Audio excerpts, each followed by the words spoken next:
talking about certification, it's the idea of continuous improvement. And one of the criteria of GSTC is that you will have a plan to working toward renewable energy.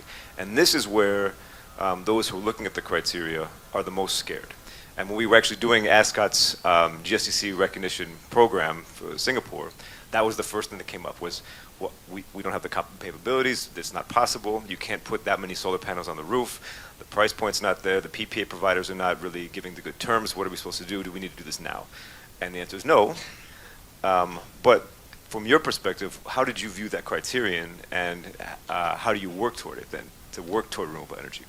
But what's interesting on our end is that, for example, some of our pre-opening properties, we are able to engage owners on the design phase, and we are able to capture those recommendations in terms of key design requirements, opportunities in terms of setting up your own solar panels. And I think another aspect would be the PPA, partnering with the purchase power agreement, because these are two elements that I think for the hospitality side is actually much more viable.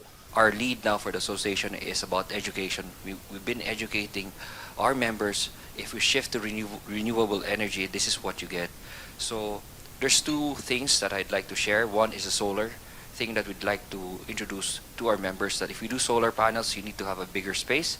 You have to have a big area for the solar panels to be placed there. Cost-wise, it's very expensive.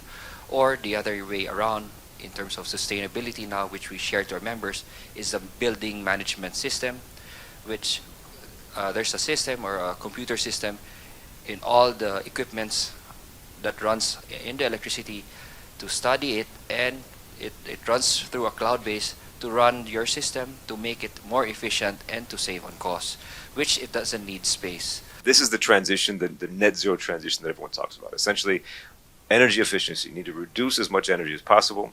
Then that energy needs to shift to electrification where possible, meaning it's going into the grid. And then that grid, or the generation of electricity, needs to be from renewables. That's the basic transition. So that's the shift that we're seeing. But it's tough right now because it's incremental. We need to be able to bring that, because in the long run, it becomes part of how you maintain your profitability, especially with the rising cost of utilities. It's really a solution, but we can't do it as a private sector, as a hotel industry on our own. And this is something that we hope we can also learn from Europe to be able to bring here as well. It's interesting because also you mentioned move to zero, which is one of the things in Robinson that we really look into, to be able to net zero by 2050, and even half that carbon footprint by 2030. This is the UN messaging: is clean power is the most affordable and reliable option for all countries to meet their power needs efficiently by 2030. Honestly, overall, Philippines is not in the race to zero. We don't have a net zero target. Even Cambodia declared that they're going to be net zero by 2060. Philippines does not have. So we really have a huge challenge in front of us. And I think that we are here to support. ECCP is here to support in terms of aligning. Race to zero is actually for non-state actors, okay? But we need the government on board, because we will have to draft the policies together moving forward. That's one of the things that we're doing in terms of move to net zero, which is renewable energy is another thing that we can, educate more the internal stakeholders, and also invite the owners to say, hey, this is a vision that we have, not only just for the environment, but also for the sustainability of your business in the next 20, 25 years. And in terms of our owners as well, we're also speaking to the next generation. So you also have to be able to say, hey, we need to be able to look at how we can make this business sustainable by actually, collecting from our natural resources, and in order to save your utilities and be able to program your development in a certain way that can last until the next generation. This is something that we can think about when it comes to that. Your GM needs to also be able to see the vision, to be able to actually get their buy-in. And it's not enough that you need to comply with the KPIs, because, okay, it really needs to come from, I want to be part of this, and it's accountability as well. The hospitality sector, other sector also really focus into, and I think supporting the government because and the companies that getting into this side because that's the way to go in order for us to have that balance that the renewable energy is much more sufficient than the conventional energy source.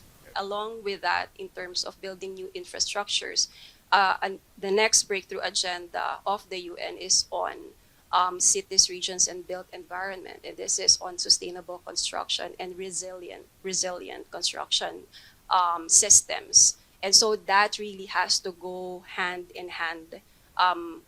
It is good that we are a developing country, and as mentioned, some of your properties are just being built right now. And so this is the best time to have your owners on board on these climate resilient structures.